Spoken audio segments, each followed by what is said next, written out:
Have you ever felt a pain so deep that no one seemed to understand it?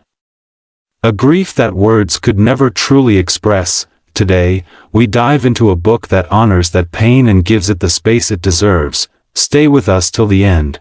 There's a message here your heart needs to hear. And if you love books that touch the soul, don't forget to subscribe to the book Capsule. I remember the day I first held Megan Devine's book in my hands. It was 3 weeks after the funeral, and I still couldn't remember to eat regular meals. A friend left it on my doorstep with a note, "This isn't a fix. It's a companion." Those words, like the book itself, acknowledged what few had the courage to. Some things aren't meant to be fixed.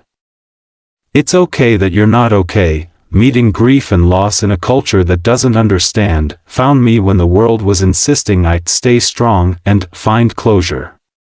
When well-meaning friends were suggesting yoga classes and gratitude journals as though my grief were a bad habit I could break with enough discipline. When I was beginning to wonder if there was something fundamentally wrong with me for not moving on, Devine writes from the shattering experience of witnessing her partner's accidental drowning. Her words carry the weight of someone who has walked through the fire, not someone theorizing about it from a safe distance. This isn't a book about the stages of grief or finding the silver lining. It's a radical permission slip to experience loss exactly as it is, messy, non-linear, and without resolution. What moved me most deeply was Devine's articulation of how our culture's discomfort with pain creates a secondary trauma for the grieving. We're expected to transform our suffering into inspiration, to make our losses mean something. This expectation places an impossible burden on those already carrying the unbearable. Through stories and gentle guidance, Devine creates space for grief to exist without apology or explanation. The book doesn't offer false promises of healing or recovery. Instead, it extends something far more precious: acknowledgement. Devine understands that grief isn't a problem to solve but an experience to be carried.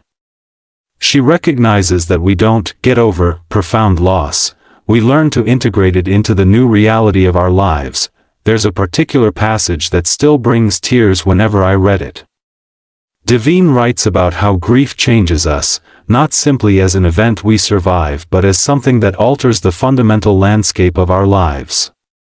She describes grief as love with nowhere to go, a framing that honors both the pain and the love that gives rise to it. For anyone experiencing loss, whether recent or long carried, this book stands as witness. For those supporting someone in grief, it offers invaluable guidance on how to be present without trying to fix or minimize. And for our collective culture, it issues a gentle but firm challenge to make room for pain as part of the human experience. This isn't a book that will make grief easier. Nothing can do that. But it makes grief feel less lonely, less wrong, less like a failure of strength or spirituality. In a world rushing to prescription and solution, Devine's message is revolutionary. Sometimes the only way forward is through acknowledgement of what is, exactly as it is. Some books change your mind. This one gave me permission to trust my heart, even when it was broken. If this book touched something deep within you, remember, you're not alone. Grief doesn't need to be fixed. It needs to be felt, seen, and honored. Let me know in the comments how this video made you feel, and what part of the book resonated with you the most. Don't forget to subscribe to the book Capsule for more powerful stories and life-changing insights, and stay tuned. Our next video might be the one your soul has been waiting for.